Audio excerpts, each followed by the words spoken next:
Get ready to laugh in exactly 1 minute. First, welcome to Heart to Heart, where we've been chatting about how to help our kids learn and become better with executive functions. Well, today we are talking about something your child really needs to know. It may be funny when your child describes how big Uncle's tummy is when you're alone, but when he screams those same words at a family event, not so funny. Uncle, please forgive. Things can get very awkward very fast. If a friend asks you if you like her new haircut and you don't, you're able to flexibly shift to the social convention about not hurting people's feelings. What do you think? It's okay. Likewise, we teach our children about outside voices and inside voices and the different situations in which they should use each. Cognitive flexibility enables your child to revise ways of doing things in light of new information and to think outside the box. Some call it cognitive flexibility, others call it flexible thinking. It's just the ability to shift your attention as the demands of the environment or task change. This involves being able to take different perspectives, shift priorities, and redirect attention from one thing to another. The quicker you're able to shift from one perspective to another, the greater your cognitive flexibility. Flexible thinking will save your child a lot of awkward moments, as he will know the right way to put his thoughts depending on where he is. It also helps them to be proactive so that if you are down, they know exactly what to do to cheer you up. Mommy. Yes, darling. What's wrong?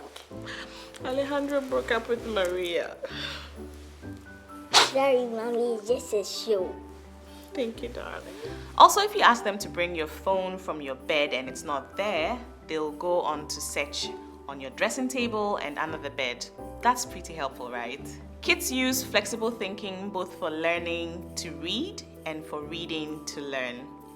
When they are starting out, flexible thinking enables them to understand how the same letter combination can make different sounds, like the OUGH in words like enough and dough. It's also the skill that helps kids understand how words can be used in more than one way, such as don't slip on the banana peel and show me your report slip. Flexible thinking is also what helps them understand the perspectives of different characters in a story. Flexible thinkers have an easier time understanding idioms such as keep your ear to the ground, keep your ear to the ground, and puns such as the joke about the duck quacked me up. Get it? Writing is a complicated process for kids. They have to organize their thoughts and choose the words for the sentences. They have to add supporting details while keeping track of the main idea. On top of that, they need to be able to check for grammar and spelling mistakes. All of that requires the use of flexible thinking. Kids who are more rigid thinkers can have a hard time shifting among all these things. Flexible thinking is the skill kids use to learn the rules of language. It helps them to know, for instance, that the way to put most words into the past tense is to add ed to the end. Flexible thinkers also understand there are exceptions to those rules. It makes sense to them that the past tense of go is went. These kids can easily use both rules and exceptions of language. Flexible thinking also plays a role in learning foreign languages. In other languages, letters can have different sounds. Sentences aren't put together the way they are in English. Flexible thinking is a key skill in math. Kids use it to find ways to solve word problems and to understand that a phrase like how many in all means that addition is being used.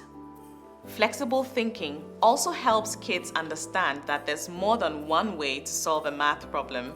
They can see how a new type of problem can be solved using a formula they already know. Doing homework and studying for a test require flexible thinking too. Knowing how to switch between different subjects during homework time becomes increasingly important as kids get older and have more work to juggle.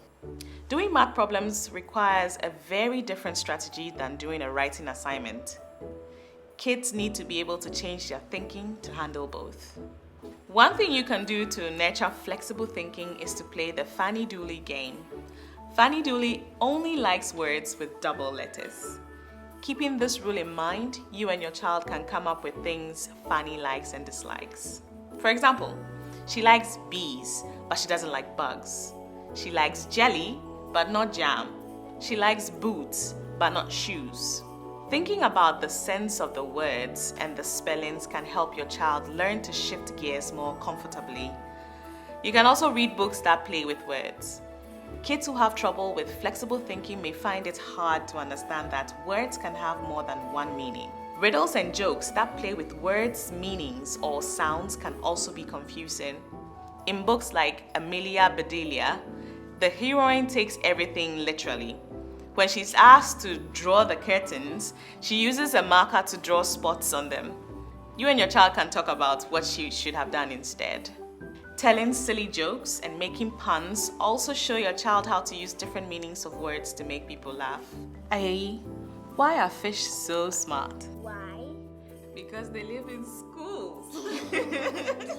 The two of you can then discuss how the punchline uses two meanings of the word school. Encourage your child to come up with funny wordplay too. You can also play, what's this? Take an ordinary object like a funnel and see how many different things you and your child can pretend it is. 3 ways to use a funnel. First is party hat. Yeah. And the next is trumpet. And then the third is a unicorn horn. Wow. Yeah, you want to try? Blow the trumpet. Good job. This activity encourages your child to see things in more creative ways. Teach your child to talk her way through solving a problem. As she gets older, self-talk skills will become more important. Encourage her to think out loud as she solves logic puzzles and other problems. Help her learn ask questions like, is this similar to another problem I've solved before? Is there something different here that I haven't come across in other problems? And now to my favorite next tips. Games. Playing games in which your child has to match playing cards, either by suit or number, are also good at practicing cognitive flexibility. Examples include Crazy Eights, Juno and Spoons, Blink and Set are newer card games in which cards can be matched on more than 2 dimensions. Any board game that involves some strategy provides important opportunities to make and hold a plan in mind for several moves ahead.